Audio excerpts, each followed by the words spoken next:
Start.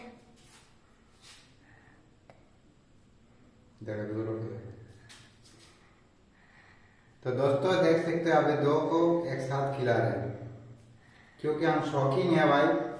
कोई भी चीज देखो कैसे खा रहा है, आराम से खा रहा है। हमें भी दिखाओ कैमरामैन, क्योंकि हम जब पाल रहे हैं तो हमें भी दिखाना चाहिए। देखो कितना बढ़िया सा है। चलो आने दो, मेरा मोबाइल दो।